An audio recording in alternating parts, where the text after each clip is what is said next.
أبنائي وبناتي طلبة وطالبات الصف الثالث الإعدادي، إن شاء الله من خلال الفيديو ده هنحل مع بعض امتحان محافظة المنيا يناير 2025. أول سؤال معانا اللي هو سؤال المحادثة. المحادثة بتقول سارة and ندى are talking about the next summer holiday، يعني سارة وندى بيتكلموا عن أجازة الصيف القادمة. فسارة بتقول لها how are you ندى. طبعا لما حد يسألك ويقول لك how are you بتقول له I am fine thanks أو I am fine، ممكن تبقى تقول أو ممكن تقول لها I am fine سارة. Where will you go next summer holiday، يعني أين سوف نذهب في أجازة الصيف القادمة. دايما يا ولاد لما بنلاقي مثلا علامة التعجب اللي هي الاكسلاميشن مارك وقبلها أي كلمة فبتبقى الإجابة مثلا هنا ألكسندريا، فالإجابة هنا تبقى ألكسندريا، يبقى I will go to ألكسندريا، سوف أذهب إلى الإسكندرية. Who will you go with، طبعا هو بتسأل عن الفعل عاقل، يعني بتقولك مين اللي هيذهب معاك. Who will you go with هتروح مع مين، فتقول I will go with my family، سوف أذهب مع عائلتي. We will travel by bus، سوف نسافر بالأتوبيس، يبقى how will you travel. How will you travel يعني كيف سوف تسافر. We will travel by bus in a hotel، في الفندق، يبقى where will you stay. Where will you stay يعني أين سوف تقيم.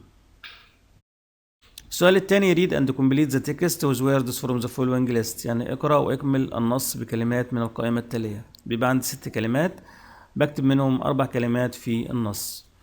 عندي كلمة رول اللي هو القدوة، رول موديل، وعندي كلمة سكور ده يعني أحرزة، وسبورت رياضة، وسكورينج إحراز، وبريب إعدادي اختصار لكلمة بريبراتوري، ورول يعني قاعدة. My name is تامر، اسمي تامر. I am a student، أنا طالب النقط 3، يعني أنا طالب في تالتة إعدادي. إعدادي يعني إيه؟ بريب، يبقى نكتب هنا بريب في النقط الأولى نكتب كلمة بريب. بريب 3. I like نقط very much especially football، يعني أنا بحب نقط جدا وخصوصا كرة القدم، طبعا يبقى بيحب سبورت اللي هي الرياضة، يبقى نكتب هنا كلمة سبورت.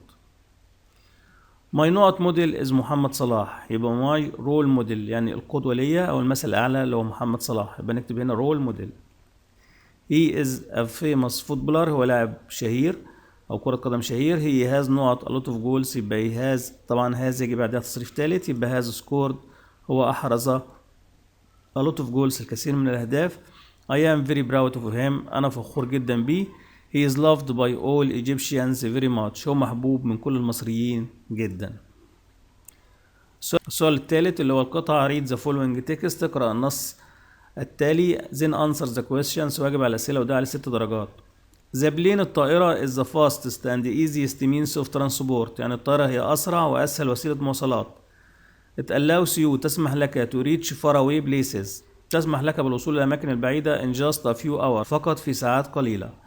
before traveling قبل السفر to another country لدولة أخرى by plane بالطائرة you need to have a passport، طبعا لازم يبقى معاك باسبور.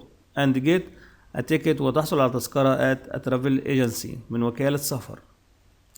you have to go أنت مضطر إلى to go أن تذهب to the airport المطار an hour before the time of the plane to check in، يعني لازم تصل إلى المطار قبل الرحلة بساعة ليتم الفحص. which means الذي يعني to have your bags checked عشان يتم فحص الشنط and have a seat number وتحصل على رقم للجلوس، رقم المقعد يعني. inside the plane داخل الطائرة passengers الركاب sit in comfortable seat بيجلسوا في مقاعد مريحة.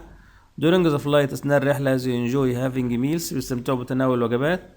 listening to music والاستماع للموسيقى watching movies ومشاهدة الأفلام. and looking at the clouds وينظروا إلى السحب outside the windows خارج الشبابيك. and looking at the clouds outside the windows وينظروا إلى السحب خارج الشبابيك.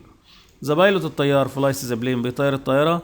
and the flight attendants ومضيف الطائرات bring food and drinks to the passengers بيحضروا أكل ومشروبات للركاب.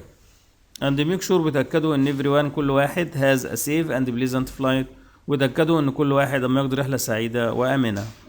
traveling by plane السفر بالطائرة is really exciting فعلا مثير. it can take you ممكن يأخذك to wonderful places الأماكن رائعة like new countries مثل الدول الجديدة you have never visited before التي لم تزورها من قبل.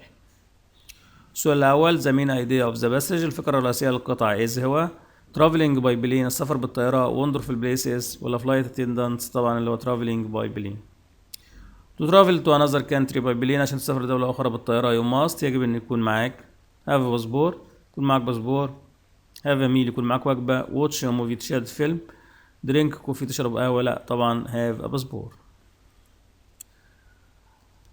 الأسئلة اللي بعد كده where can we buy a plane ticket، من أين نستطيع أن نشتري تذكرة طائرة.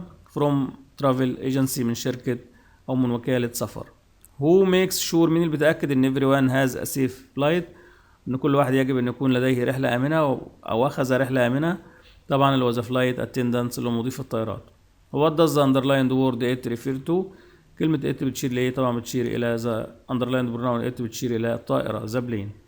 if you could travel by plane، لو قدرت ان انت تسافر بالطائرة where would you like to go؟ كنت هتروح فين؟ I would go to USA، كنت هروح الولايات المتحدة الأمريكية. السؤال الرابع choose the correct answer، اختار الإجابة الصحيحة from A B C or D. more than أكتر من 2 مليون نوع travel by train in Egypt every day، طبعا passengers اللي هم الركاب. نوع is a short message، هي رسالة قصيرة we send بنرسلها or receive online، بنستقبلها أو نرسلها عبر الإنترنت، طبعا ده اللي هو الإيميل. our teacher مدرسنا أو الأستاذ our teachers يعني معلمينا always دائما us when they enter the classroom. smile us ولا repeat us ولا greet us ولا start us، طبعا هنا greet us يحيينا. نقط means difficulty تعني صعوبة reading and spelling في القراءة والاستهجاء، طبعا اللي هي dyslexia اللي هي صعوبة النطق. to get the adjective from the verb create، عشان نحصل على الصفة من الverb create we add the suffix بنضيف اللاحقة طبعا IVE اللي هي creative. the words الكلمات useful and useless are antonyms يعني مضادات.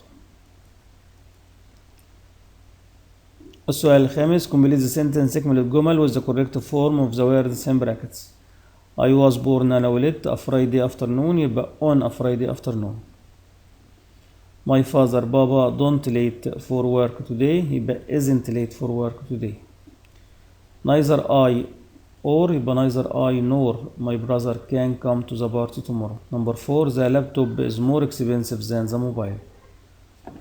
before the internet we have to find all our information in books، يبقى before the internet we had to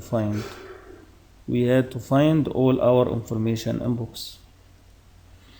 السؤال الأخير السؤال السادس اللي هو عليه 7 درجات write 110 words on the following review on online shopping، يعني مراجعة على online shopping.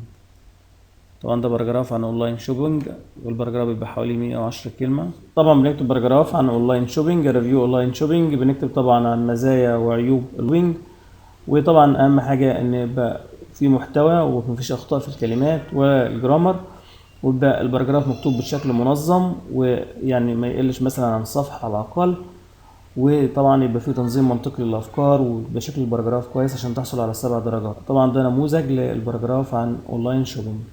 وريت لو كنت استفدت بالفيديو، اول مره بتشوفني تدعمني بعمل سبسكرايب للقناه، تشترك معايا في القناه وتعمل اعجاب بالفيديو وتعمل شير ليصل لاكبر عدد من الساده الزملاء، ومع تمنياتي بالتوفيق للجميع. and until we meet again next time I wish you all the best of luck and goodbye. كان معكم مستر عيد سالم.